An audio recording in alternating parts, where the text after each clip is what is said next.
May be seated.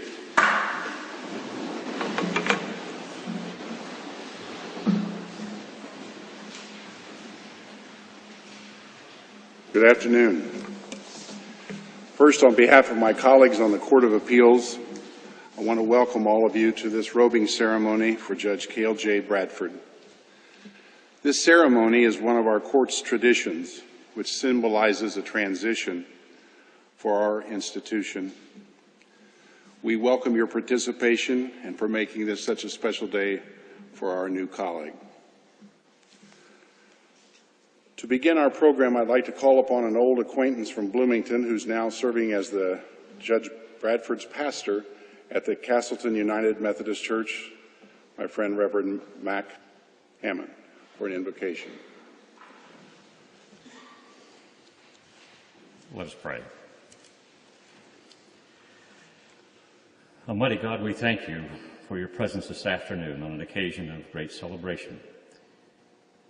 We give thanks for those gathered in this place and the leadership they provide our state. As they make decisions involving the challenging issues of each day, great and small, may they be decisions with wisdom and courage, delivered from the temptations of arrogance, and filled with the spirit of humility. And let them know that by your grace, they are always children of God. Amen. Thank you, Pastor Mack.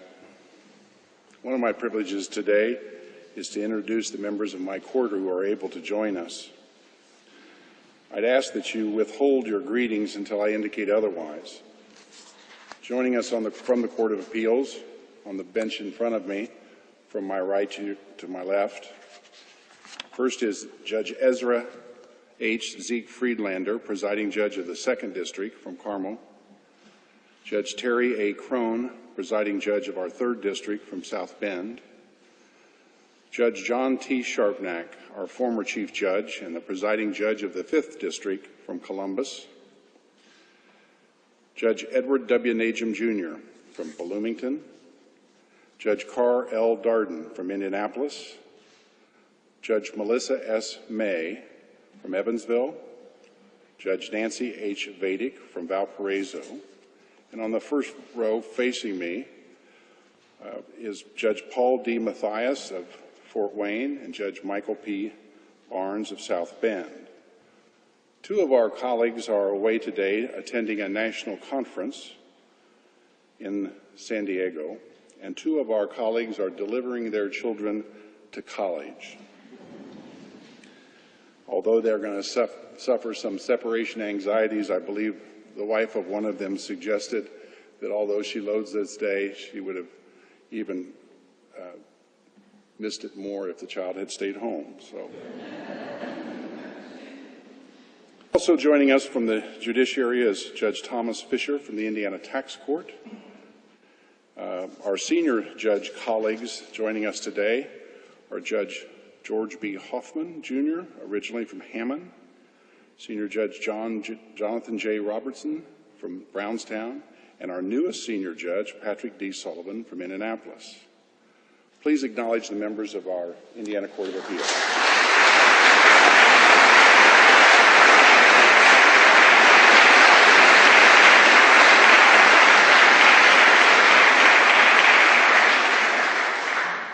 It's not that I've left them out, but I'm going to call upon my friend, the Chief Justice, to introduce the members of his court in a few moments.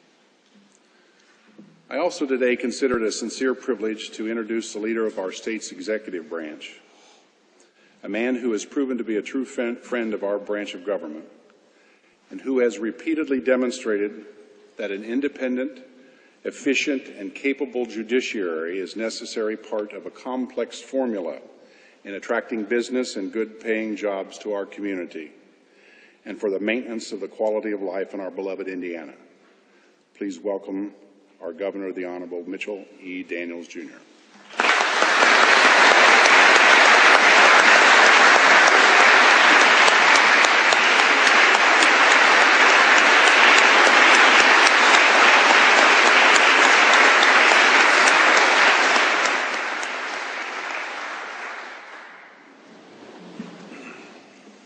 begin, I'll ask you to withhold your greetings until we have concluded the list of our distinguished guests.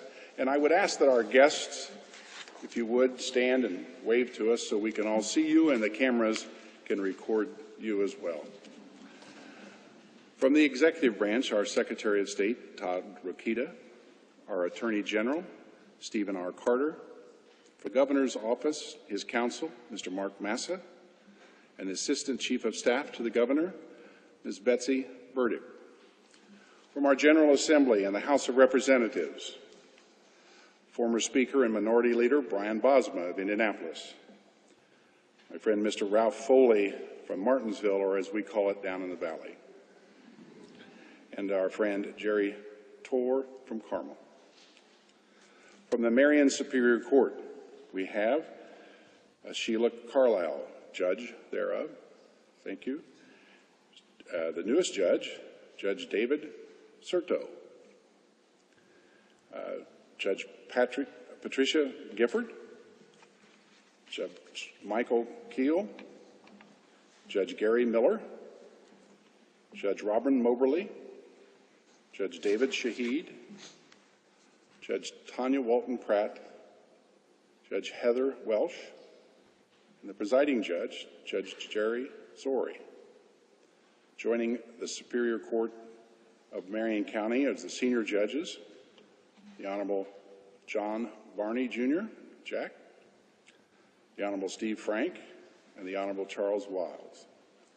We're also joined by the commissioners from the Marion Superior Court, Jeff Marshall and Marianne Oldham. We're also joined by the Chief Probation Officer of Marion Superior Court, Robert Bingham. From our federal bench, we have today joining us, I believe, the Honorable Sarah Evans Barker and the Honorable John D. Tinder. Thank you, sir, for being here. We have Federal Magistrate Judge Jane Magnus Stinson.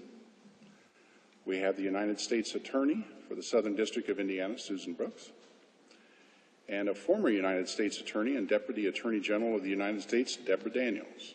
Ma'am, thank you for being here. We have, representing local government, the Marion County Prosecuting Attorney, Mr. Carl Brizzi, and the Marion County Sheriff, Mr. Frank Anderson. Representing the City County Council of Marion County, Mr. Roselle Boyd.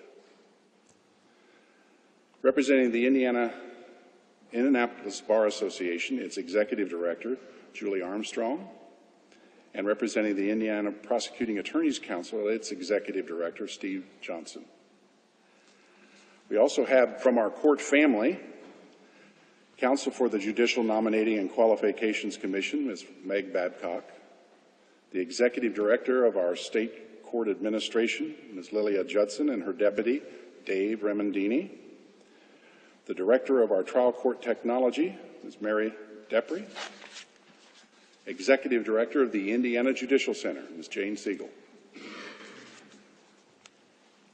As I indicated, Chief Justice Shepard will introduce the members of his court. We also have the Tax Court's Administrator, Karen Graves. Ms. Graves, thank you for being here. Judge Bradford's going to introduce some of the members of his distinguished list of guests, but please welcome the other guests that we have.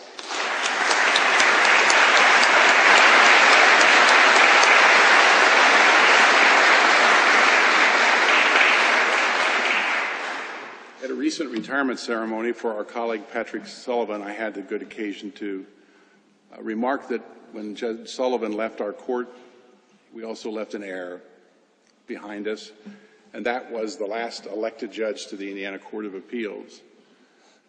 The inclusion of our brother Cale today is a complete circle.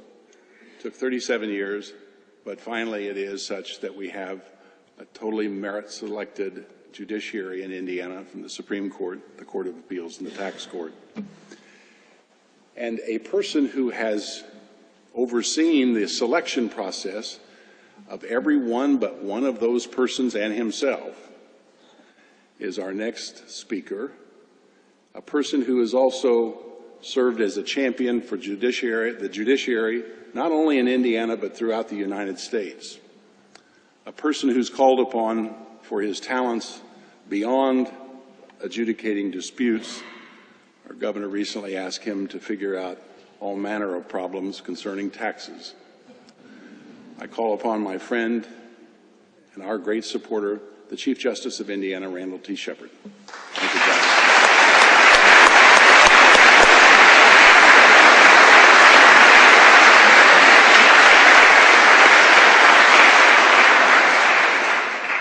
Thank you, Chief. Today is argument and conference day in our court, so all five are present and accounted for. My colleague, Justice Dixon. Everybody else got to stand up. I think my colleagues should as well. Justice Frank Sullivan, Jr., Ted Boehm, and Robert D. Rucker, Jr. are all here to celebrate this moment.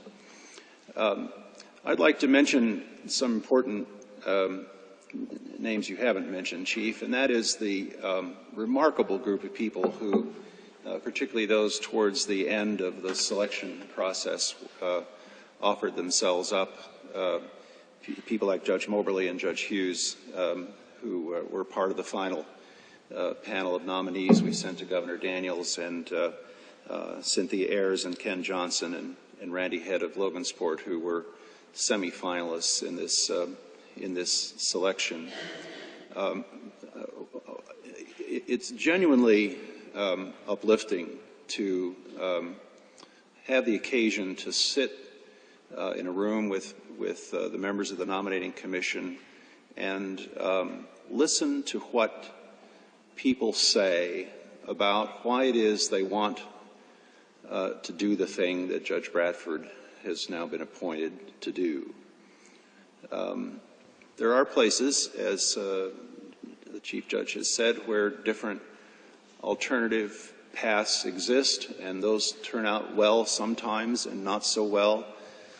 There are frequently moments in statewide election states where nobody feels good about how it all turned out, even if they like the person who won. The notion of equal justice under law takes some water in those places, even when the right person prevailed in the final analysis. These discussions and declarations are really very different. They are from men and women whose interest in fairness and equality and contributing towards a better society, to making more successful the American experiment, runs both deep and articulate. And what they say about their aspirations for our state is frequently very moving. You are right to say that that there are many respects in which the men and women of the judiciary, just the judges, but the great legion of people who assist in their work, contribute not just to the resolution of individual cases, but to improving society in its largest sense.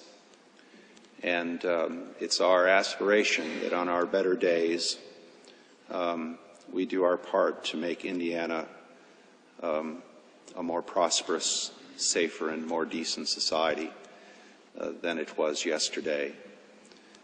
It's our confidence that Cale Bradford will write such a record, because the record he's already written gives us confidence that that will be so. Good luck to you. We are delighted to have you, and may there be many transfer denieds in your future.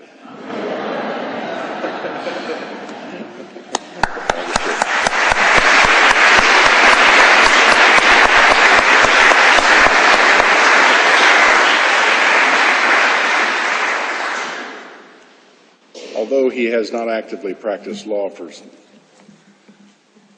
a long time, he's still a member of our profession and a person who is learned in the law. And it's probably one of the few times that he's ever been called upon to speak before the Indiana Court of Appeals. But it wouldn't be appropriate that we would have such an occasion if we didn't call upon the person who made this wonderful selection. I saw him in the hallway not long ago, and I suggested to him that was pretty easy. You couldn't make a mistake with the people that were given to him, and he acknowledges much. But we are awful happy about the selection that he has made, and so I'll call upon at this time our Governor, Mitch Daniels, to make a few remarks.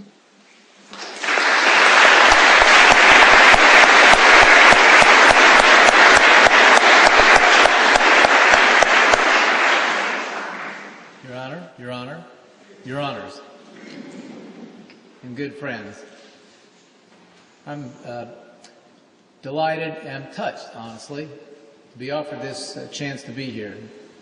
I don't know if it's conventional or not, but I'm glad that the opportunity not only to be here, but to take the formal part and to say a couple words came my way. I have to say that if I'd been transported here without prior notice, I'd have felt like I was at choir practice. I haven't seen this many robes in one place anywhere else. I'm honored to be here, and I believe it's right that I should be here on behalf of our fellow citizens on a day in which we commemorate the centrality of justice, equal, impartial, fair, blind justice to our society, something that no one in this room ever takes for granted, but that is easy enough for an average citizen to lose sight of, unless one looks, as now we do, at parts of the world where such justice does not exist, perhaps has not existed, until we observe what life is like where in the absence of the process and the good people who lead them with which Indiana has been so very, very richly blessed. And so today, and every day we get the chance, we must look for opportunities, either in public or purely private capacities, to pay honor and respect to our system and to those who give themselves to it. To do that by fair compensation for those services, to do that certainly by public and vigorous respect for decisions, regardless of outcome. And when the opportunity presents, as it so happily did to me this first such occasion, to participate in the selection of the finest people, people of the highest standards, people of the most unimpeachable integrity, to protect and administer the system on which all else depends in a free and fair society like ours. I want to echo what has been said about the selection committee and the work that they did. They presented to me 3 names, people of whom I knew something, but about whom I learned a lot. We took this decision, as we do all such decisions, very seriously. And I can honestly say that before we made a final choice, I felt that I understood intimately the background, the record, experience, the character of the 3 people who had offered themselves up and who had been recommended on to me. I could have thrown a dart, it's true, and we would be here today welcoming and robing a great judge. Indiana could not have been ill-served. But I do believe that we could not be better than we will be by Cale Bradford, about whom I now can say with complete assurance he will be a great, great judge. He will be filling very large shoes. The shoes next to which his will sit are also very, very large. But with everyone who knows him, with everyone with whom we conferred, I agree that he's the full measure of the job that awaits him, and that he will make us all, friends, family, and those of us who had a chance to play some role in this moment, very, very proud. Congratulations, Cale. Thank you, sir.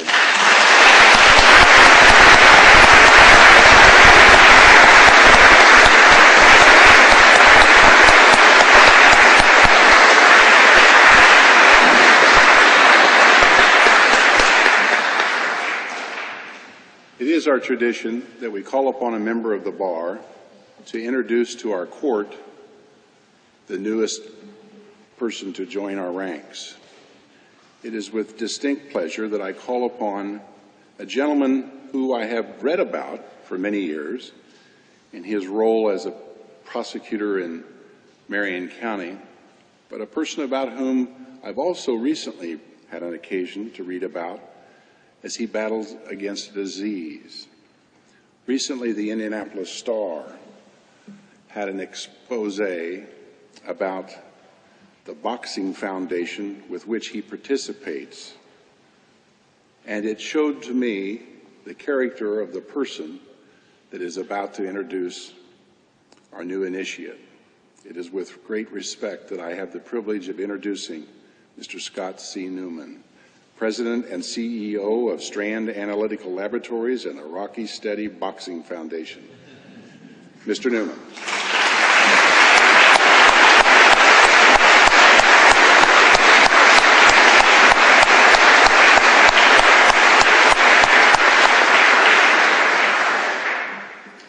So we have a Chief Justice and a Governor and the goofy friend with the Boxing Foundation. To say that it is an honor and a privilege, Your Honors, and may it please the courts, to stand here, it just is not even close to how I feel. I'm so proud and so humbled to be here. Words can't express it. Not only because of the fact that I own a business now and nobody listens to me, but for the next 5 minutes, I get to talk about my friend Judge Bradford, someone with whose life mine has been intertwined for many years, and who I'm so proud of and so delighted at what is happening here. To be part of it is just, I'm thrilled. Everybody here is happy for Cale. We're here for Cale, for Judge Bradford, and it is all too rare to celebrate someone that we love outside of the perfumed confines of Flanner and Buchanan. And this is a special day where we get to do that. We get to talk about someone we love and care about and respect, that we're elevating to a position of trust with great confidence. And he lives. And we're proud to celebrate him. No, we're all happy. But Cale is full of trepidation. And I know this because on June 25th, 1994, a day that will live in infamy, I was getting married and Cale rose at my reception to sing a song. Now, the trick was that anybody that wanted to at the reception could sing a song, and the couple would have to kiss when the word love was intoned in the song. Cale got up in front of everyone, all 200 people at my wedding reception, and said, "Here is a song that I've chosen especially for Scott and Natalie. You having my baby? What a lovely way."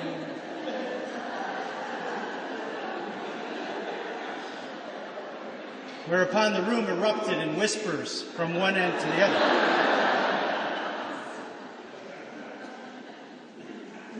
Yes, he comes with great trepidation, and it was great bravery that he invited me to do this. But not to worry. I'll let that pass. And I was remembering, it's so odd how people's fates intertwine. We met at the bar exam in 1986.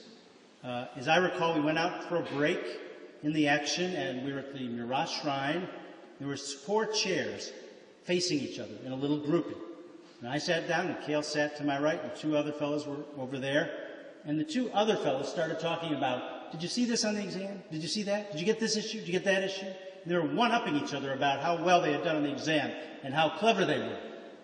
And Cale and I looked at each other like that and struck up a conversation. And said, "Get a load of these guys." And we didn't talk about the exam. I said, "Where are you going to work?" He said, "The Marion County Prosecutor's Office." I said, "I'm going to work at the Marion County Prosecutor's Office." "What day are you starting?"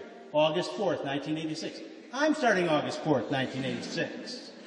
And we both were there in Steve Goldsmith's office when he mumbled something that morning about the Constitution of the state of Indiana, kicked us out the door, and we became deputy prosecutors together.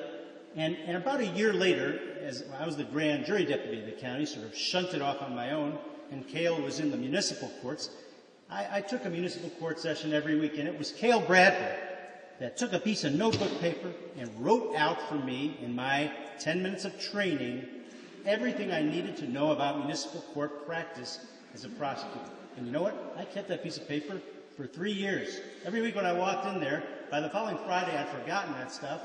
I hauled Cale Bradford's handwritten guidebook, and I put it out in front of me, and that is no joke, for 3 years. Later, when I got elected prosecutor, I called Cale, who was then an assistant U.S. attorney, and I said I wanted him to be my chief deputy. And he said, I don't want to go. I don't want to go. And I said, you're going. And he came over, and we had our first meeting, I remember, of the prosecutor's office, and there was a lot of trepidation there. People were afraid of me, and rightly so. I looked at my commercials the other day from 1994. Who was that man? I mean, after watching that, I had to come up for air. And people were afraid of the new administration. And we came into Market Square Arena, may it rest in peace, and that's the only place we could fit our whole staff. Remember, Cale? And we stood in the aisles while our staff was on risers above us. And it was a very nervous atmosphere. And Cale Bradford, the chief deputy, stepped to the podium and said to everyone that was watching very intently, he said, this reminds me of being kind of like a faith healer, a revival. And he walked over to me. Mark Massey was there. He walked over to me. He put his hand on my forehead. He slapped me in the forehead. He said, "Be gone, you devils!"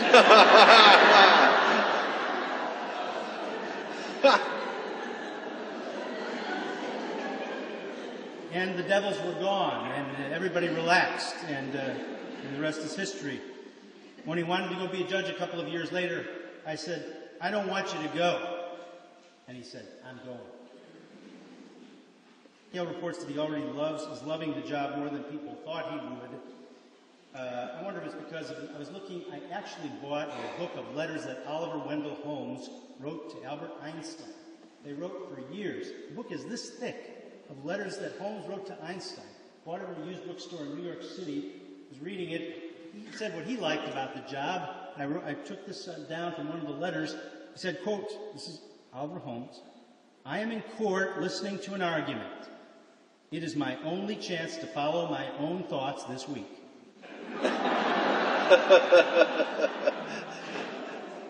In that same letter, Holmes again said, "I loathe great cases. They are not half as important as many small ones that involve interstitial developments of the law." And that is something that I think all of the great judges that I know in this state have distinguished themselves for, from the Supreme Court of the state itself to my friend Cale, who always has the common touch, who is everyone's friend, who knows that there are no small cases, and who makes everybody in a case feel important, and knows that the quality of justice is defined every single day, every moment. Now, Governor Cale has been appointed, so I don't have to render my brief as to why he should be appointed, only to thank you and to tell you in very brief why it's such a good decision, because Cale has been a trial-level prosecutor, misdemeanor and felony, a federal drug prosecutor, a gangbuster, a task force leader, a private attorney, a criminal defense lawyer, private and public, a criminal trial judge, a civil trial judge, a husband, a son. I see that his mother is here. Great to see her. A father to 2 wonderful children, and more than that now, and a bass boat owner. He's been all of these things. And he has an easygoing image, creates a family feeling wherever he goes, but don't let that mislead you. He gives, in each of these roles, above and beyond what is required. He's tackled and reduced a monstrous caseload. He's influenced other judges favorably to employ best practices of management. He's been on the Criminal Justice Coordinating Council. His trustworthiness, ease, humor, and ready intellectual grasp of key issues led to a leadership position as presiding judge for several years, when he plunged into the thankless task of jail crowding, plunged into the melee about juvenile court, even plunged into rock-steady boxing. Just the other day, Vinny Perez was the coach at Rocksteady, the foundation that I work in and where Cale trains, said, Cale, that's called a speed bag. There's a reason it's called a speed bag. You're supposed to hit it fast. Said, my 88-year-old grandmother can hit it faster than that. And Cale said, well, bless her heart.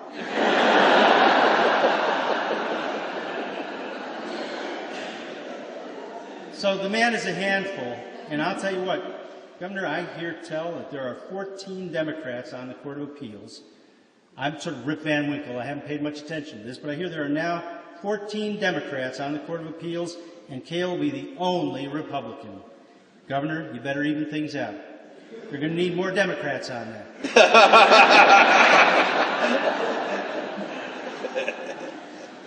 Truly, given the intertwining vines of our lives, from the Pinewood Derby cars painted with our mother's nail polish, to the present day when the state elevates you and gives you its trust to faithfully interpret the laws, this is a great day. It's been quite a Pinewood Derby ride for us both. I am so proud of you, Your Honor, and it is my honor to present Judge Cale Bradford of the Indiana Court of Appeals. Thank you.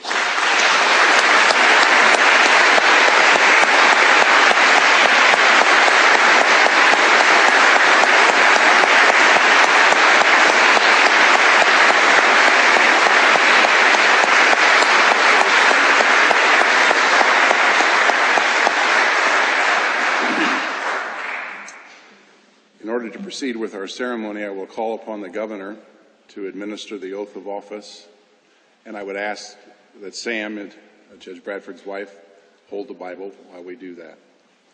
Would the three of you proceed to the podium area?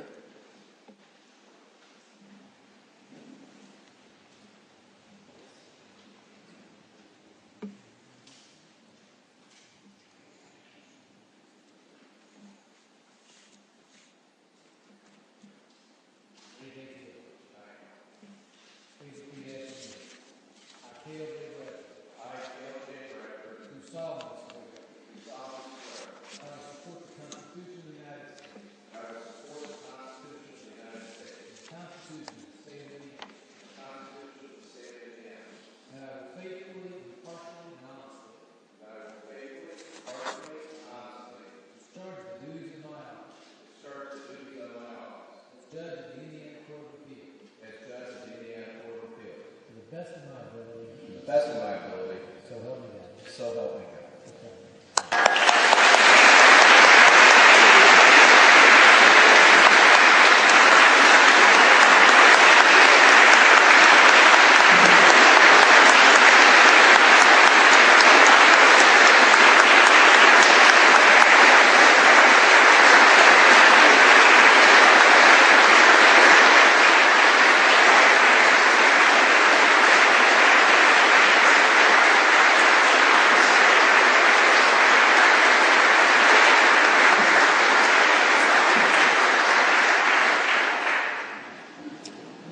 Continue our tradition, I'll call upon Judge Bradford's mother, Jean Bradford, in-laws Norma and Ray Comerick, and children Bennett Conrad, Jordan Bradford, Addison Bradford, and Taylor Conrad, and Grant Conrad to robe the good judge. So if you would step forward.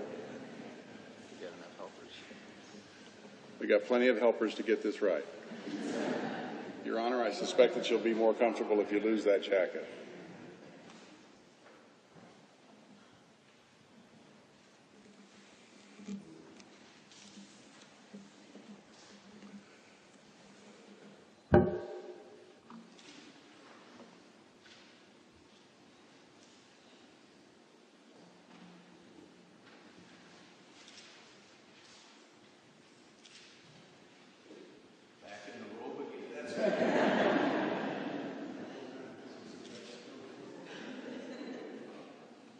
Thank you.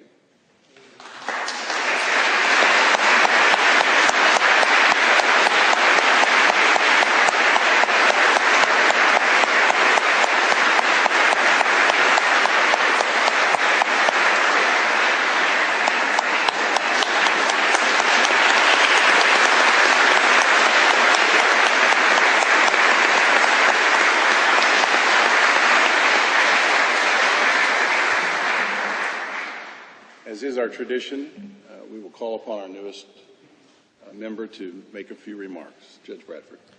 Thank you, Mr. Chief Judge, Governor Daniels, Chief Justice Shepard, Justices of the Supreme Court, Judges of the Court of Appeals of the State of Indiana, Superior Court judges, members of the legislative, executive branch, family, and friends. I enjoy programs and movies that make me laugh. One of my favorite movies, and it's interesting that Scott made the funeral parlor crack, is Waking Ned Devine. At a more serious point in this movie, an actor speaks about what a wonderful thing it would be to attend your own funeral. To sit in the front row and hear what was said. Maybe say a few things yourself. I hope this is not my funeral because it's incredibly hot in here.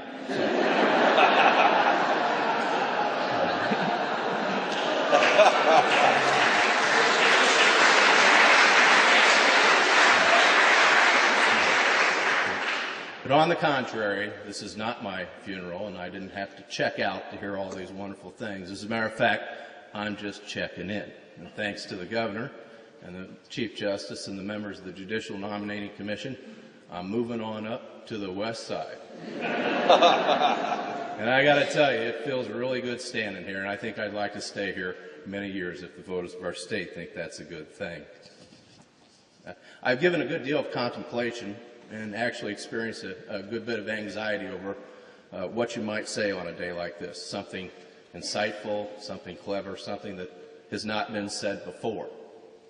And I've got to tell you, batting cleanup speaker for the governor of the state of Indiana, the Chief Justice of the Supreme Court, the Chief Judge, Scott Newman, and Pastor Hamon makes for a real full day for anybody. Especially a guy who started delivering newspapers when he was 12, washing dishes at the International House Pancakes, and shoveling dirt and raking stone at the Indiana State Fairgrounds before I finally went to college and graduated from law school. My friend and fellow judge, and unfortunately for him, one of my assigned mentors on the Court of Appeals State of Indiana, Judge Crone, stated, you know, it's a day of celebration, Cale. You need to celebrate. It's like a birthday party.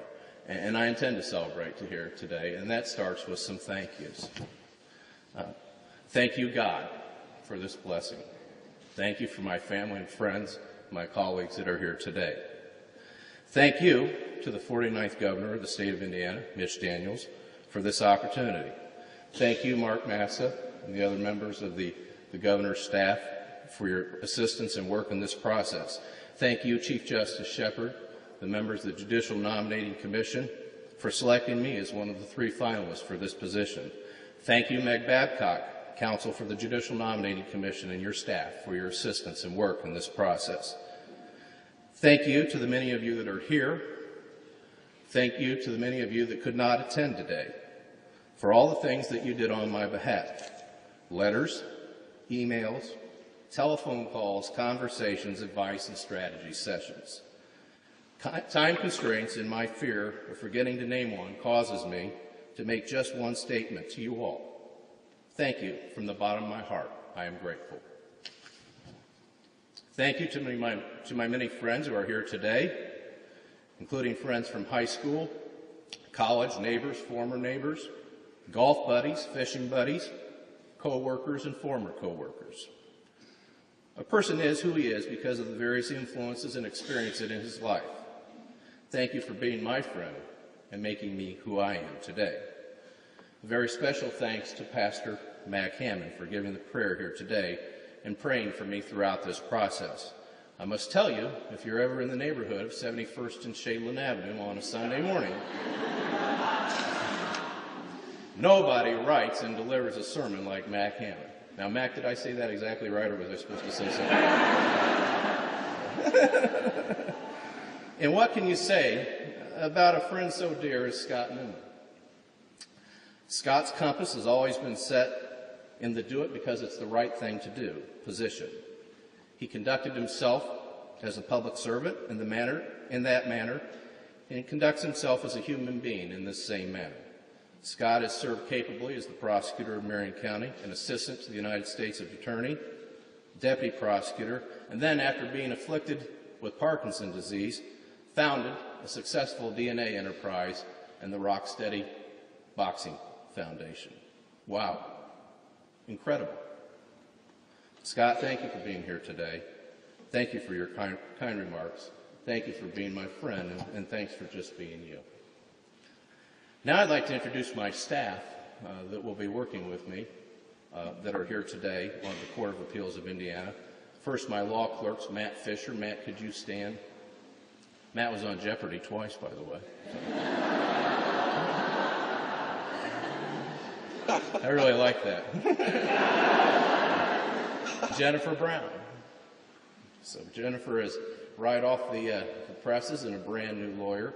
And Caroline Carter, who was a able clerk for Judge Sullivan on the Court of Appeals, who could not be here today because she's where she should be with her family in California, is also our clerk. And then there's also my administrative assistant and friend of almost 11 years now, Jean Mottsinger. Could you join me and give me a round of applause?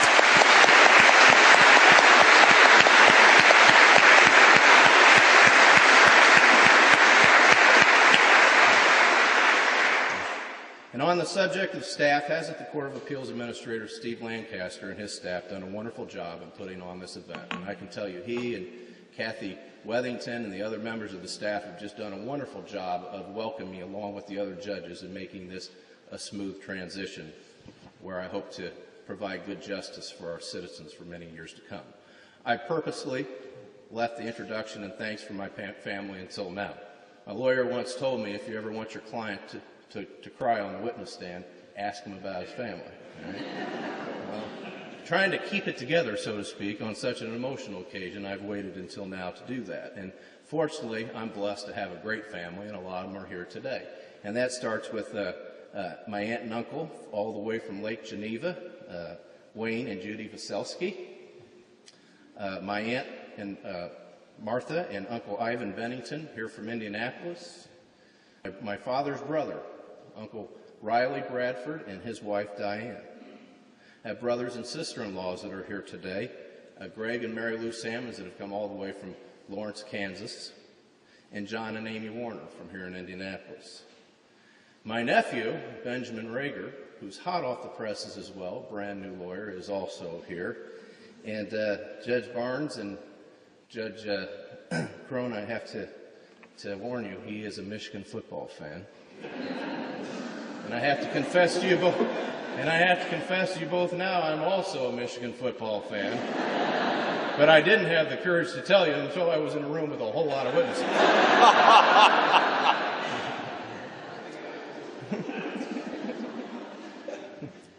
I'd like to introduce to you my brother and former City County Councilman, Jim Bradford, and his wife. Jim is so very proud of him and so how well he served the people in his district for so many years. And Jim was really the person that helped me get involved in politics over, I guess, a dozen years ago and get involved in that process. And his wife, Lynn, they've been wonderful to me in every way and been there at every point in my life. The Bible that was used to swear me in today was given to me some years ago by my brother in a time of, I suppose, challenge in my life. So thank you, Jim and Lynn, for being here today.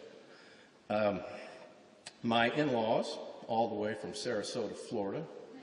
Ray's still playing golf at 85. Norma and Ray Kamerick, who's seated right behind Governor Daniels, and my wife.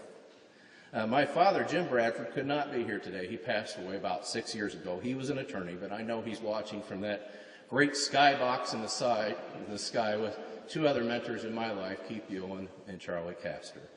Dad, thanks for teaching me to be a straight shooter and dealing with others in every respect of my life.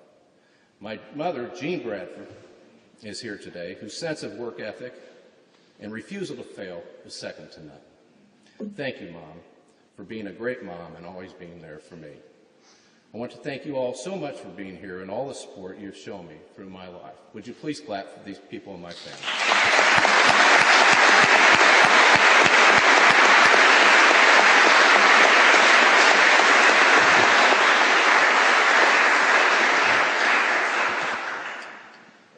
Most of you here know me pretty well, so you might gather it's quite an experience living with me. And I'd like to introduce to you the people that do live at my house. And I'd like to start with my children. And I suppose we're going to go from oldest to youngest. Sorry, Grant, but that's the way it always works. And if you could stand up and just so people can see you for a second, I'd appreciate it. Bennett, who's a sophomore in college. Jordan, who is a sophomore in college. Addison, who is a junior in high school. Captain of the junior varsity soccer team, I might add. Taylor, a great little speaker, and also a junior in high school. And Grant, a wonderful freshman in high school that has many oratorical talents himself. You know, these three boys, you ought to see them eat. You know, Grandma and Grandpa Kamerick came all the way from Sarasota. These three boys came here all the way from the refrigerator. So, lots of kids, 2 in college and lots more to college. And might I take this opportunity once again to thank the members of our legislature and governor for the recent judicial pay raises.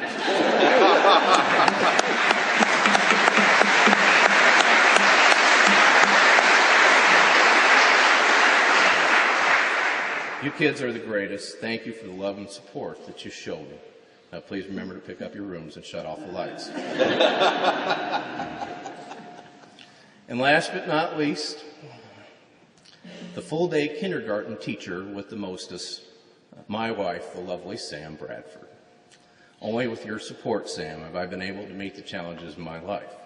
My life is simply immeasurably better because of you. I'm a better person because of you. Thank you, Sam. I love you.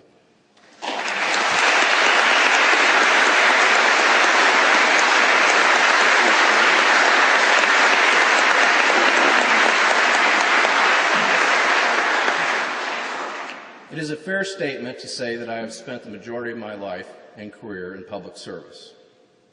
I'd like to take this occasion to thank and recognize all the present and former public servants of our great state. To quote a popular song from the 1960s, Superman never made any money saving the world from Solomon Grundy. Each moment of each day of every year, public servants toil to teach our children, protect our citizens, craft and implement our laws and public policy. Each day all around the state, judges, bailiffs, and clerks of our judiciary work diligently to right wrongs, protect citizens, and give order to situations where normally rational people have lost control of their lives. Throughout our state's history, public servants have made sacrifices to serve our citizens. People like Chief Probation Officer Robert Bingham, who helped to recraft the probation department in Marion County, consolidate both the adult and juvenile probation departments in one because it made more business sense, and also to oversee the reformation of the Juvenile Detention Center. People like Beverly Stegall, who served on the Marion Superior Court as a clerk for over 30 years. She first served for Judge Doherty, then Judge Varney, and now myself. And it was about time that she finally got to work for a good judge, so now she's working for Judge Gifford. People like former United States Marshal in Marion County, Sheriff Frank Anderson, and Prosecutor Carl Brizzi. And there are so many other names of public servants that we know, but then there are so many more that we don't know, that work every day to thank us. Starting with Governor Daniels, and through all the ranks and branches of our government, to those of you that have been public servants, that are public servants, that have helped public servants, I say to you, from one public servant to another, thank you for helping to save the world from Solomon Grundy. The Court of Appeals of Indiana was first created by an act of the Indiana General Assembly in 1891. The court as we know it today was created by an amendment to the Constitution in 1970, and I believe opened its doors in 1972. Now, the Court of Appeals in 2007 is a very interesting place to work, I've noticed thus far. As a matter of fact, some very unusual things have happened to me at the Court of Appeals this week. Now, right about now, the Chief Justice is going to lean over to the Chief Judge and say, what is he going to say? And John Baker's going to say, I don't know, it wasn't in the script. But I got a call early Monday morning, just this week on the Indiana Court of Appeals, that there had been a flood in my office because a water heater had broken on the floor above. At 2:30, as Steve Lancaster and I on Tuesday were finalizing the preparations for this, a fire alarm went off and they evacuated the Hyatt Regency building where my office is. So on Wednesday morning, I came to work and was standing out on Washington Street looking up at the sky. And somebody came along and said, what are you doing, Judge Bradford? I said, well, I'm looking for locusts. Monday was floods, Tuesdays was fires, and in case Wednesday is pestilence day at the Indiana Court of Appeals and I didn't get the memo, I'm going to be ready. Actually, the first two parts of that story are fact, and the last part is fiction. But like any judge, the judges of the Court of Appeals are shouldered and entrusted with the responsibility of protecting the rights of our citizens in a fair and impartial manner. To paraphrase George Bailey, the rights of the people that do most of the working and the pain and the living and the dying in this town, in this state. It has been written that the best legacy a judge can leave is a reputation for fairness, that is, considering all sides of an issue before reaching a decision. Last year, the Court of Appeals of Indiana issued over 2,500 written opinions. The women and men of the Court of Appeals of Indiana strive each day in successful fashion to meet the challenge of keeping up with a pressing caseload while still delivering quality product. Never forgetting that each case involves human beings, the people who do most of the pain and the working and the living and the dying in our state, as George Bailey might have put it. Never forgetting continue the legacy of fairness. I am proud to be your colleague. Governor Daniels, I am so proud to be the first judge you have appointed to our state appellate's court. It seems only fitting to me to close my remarks here today by borrowing and paraphrasing the last paragraph of Governor Daniels' inauguration address given on January 10th, 2005. We know our assignment. We will spare no effort. And now, if you'll excuse me, I have to get to work. Thank you.